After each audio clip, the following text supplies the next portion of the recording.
Kamalenki. Bismillahirrahmanirrahim. Barin nagaya, bari nagaya. Otee bulan nagaya. Otee bulan nagaya. Gobban nagaya. Galchumi nagaya. Kadalu nagaya. Kadalchu nagaya. Warin nagaya. Waren nagaya. Liban idirren nagaya. Diri liban nagaya. Bale dida nagaya. Goro jirra adola goron nagaya. Borana sabbu gona nagaya. Arsisi komando nagaya. Uji kontoma darimon nagaya. Samni nagaya. Shagar nagaya. Shawan nagaya. Finne nagaya. Afari afan biya nagaya. Sidamo osada namba nagaya. Roge butta jiran nagaya. Jarte ya Rabbi nundigin. Ya Rabbi labde numbukusin. Jarte digan kam. Finna sin sinnin kam. Ufa kafartin kam. Jeda jechisa. Ama hamachisa. Talaka refaga. Urbati losata. Ya Rabbi nurraqab.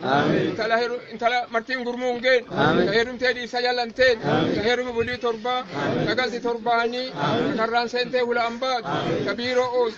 Kalisa kasab. Bolal ende. Ya Rabbi nurraqab. Tala gulanta daila. Ama yakon boleya. Tala tetu. Tala det. Kaalima det. Kaagila det. Tajalba bandem. Sharia islam agut. Ya Rabbi nugod. Sisa kaeni. Ala galeni. Agar tehimi. Ute kenni. Ya Rabbi jalanubat. Nama kotilena ma'o. Nama la fa'urumagwam. Inni biyabahu. Yoka biyetahu. Yoka marsani qabu. Yoka wagni galu. Warasani galu. Rubani dalu. Karan jalli shilmi. Yudi gubban cirri. Karara dabata. Salbaji iyafata. Soma hujidi de. Usaloni tifide. Ibira kamfaludi de. Ada bargadi de. Ilishawaya burrefi de. Kabile harka gaye. Kumanda boksi waltirare. Mara wagni tigale. Lonti obru sene. Yeti tishallage. Karbala biro timbaye. Ya Rabbi najanu ba. Tumana bandarin. Ulantana damdarin. Yudi baton darin. Harmi anan indarin. Sirendi sanitin darin. Sharia Rabbi dowi. Edi sillela fajira.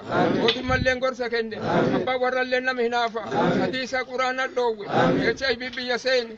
Haybi namatti bus. Dalde suqa sene mogol. Abba warra bakaiti male. Nam amba birantai. Urumon biftu hatat. Biftu ganama hatat. Sijite kendi hatat. Bate arba hatat. Gachana nenka hatat. Kainumma ke ran hatat. Salcha warse hatat. Baret mafarse hatat. Arjumma galana hatat. Kashumma bifle hatat. Bifle ra kondal hatat. Kondal ra gota hatat. Allahumma salli ala Muhammad.